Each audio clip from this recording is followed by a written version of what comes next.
Bismillahirrahmanirrahim. Assalamualaikum warahmatullahi wabarakatuh. Perkenalkan, nama saya Askar, NIM 2003015000019, Prodi PJKR. Baiklah, di sini saya akan mempresentasikan yaitu sejarah perkembangan ilmu pengetahuan dengan unit mata kuliah filsafat penjelas dan olahraga. Pertama, karakteristik tersebut adalah hasil dari sebuah pergumulan budaya yang terjadi dalam dinamika sosial. Tentu hal ini tidak bisa lepas dari berbagai pengaruh sosial, budaya, dan politik yang berkembang seiring dengan perkembangan ilmu pengetahuan itu sendiri.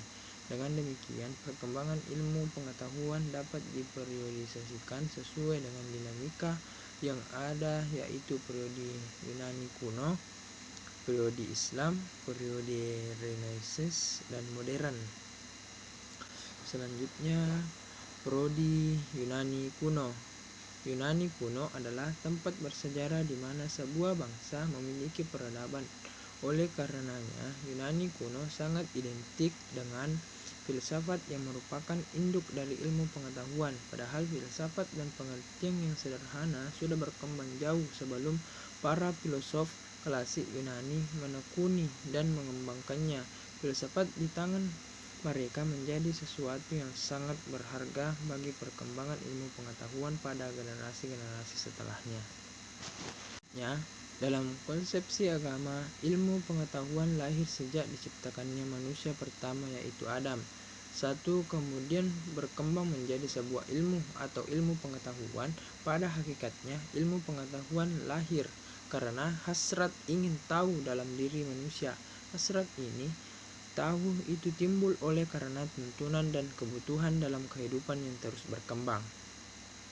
Pada zaman ini, banyak bermunculan ilmuwan yang terkemuka. Di antaranya adalah Thales, yaitu kurang lebih 600 tahun sebelum Nabi Isa terakhir muncul.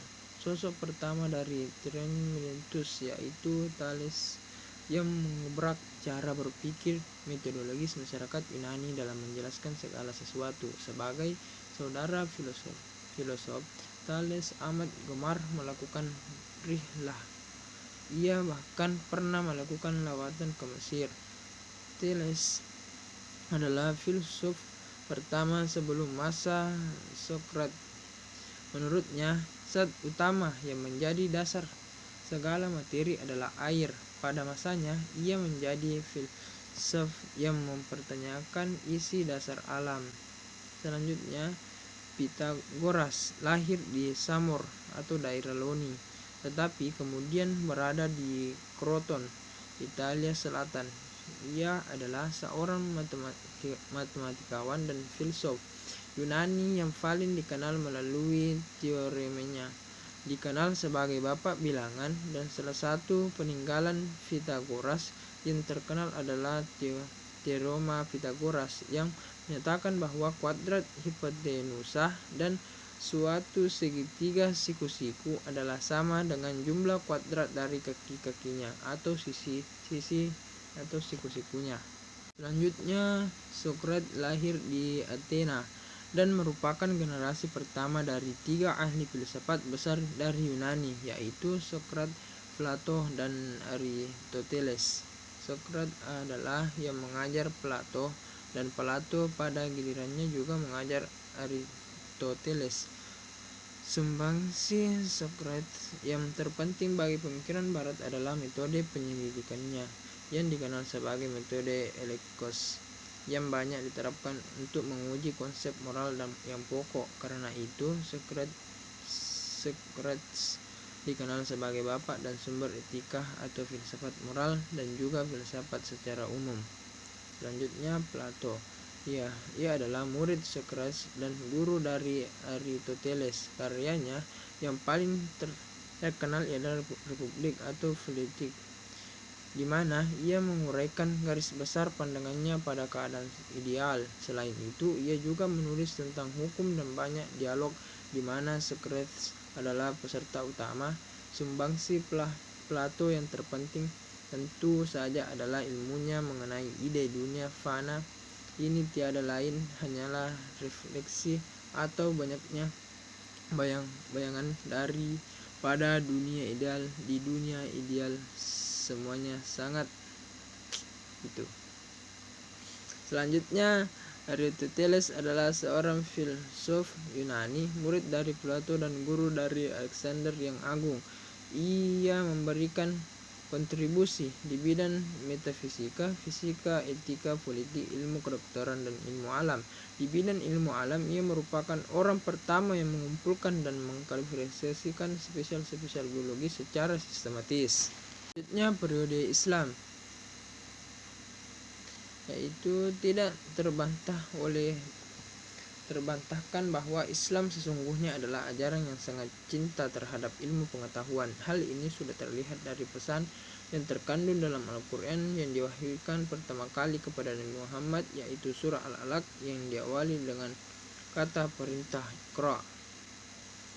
Masa Renaissance dan modern, Michelet, sejarawan terkenal, adalah orang pertama yang menggunakan istilah Renaissance.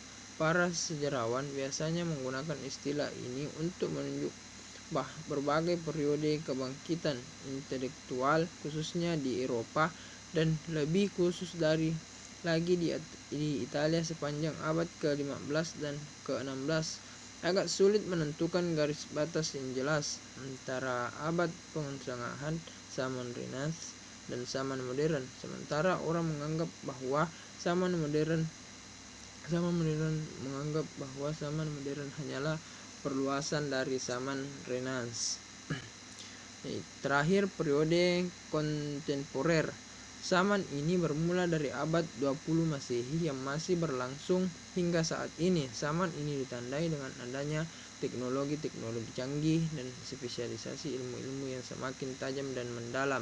Pada zaman ini, bidang fisika menempati kedudukan paling tinggi dan banyak dibicarakan oleh para filsuf. Sebagian besar aplikasi ilmu dan teknologi di abad 21 merupakan hasil penemuan mutakhir di abad 20.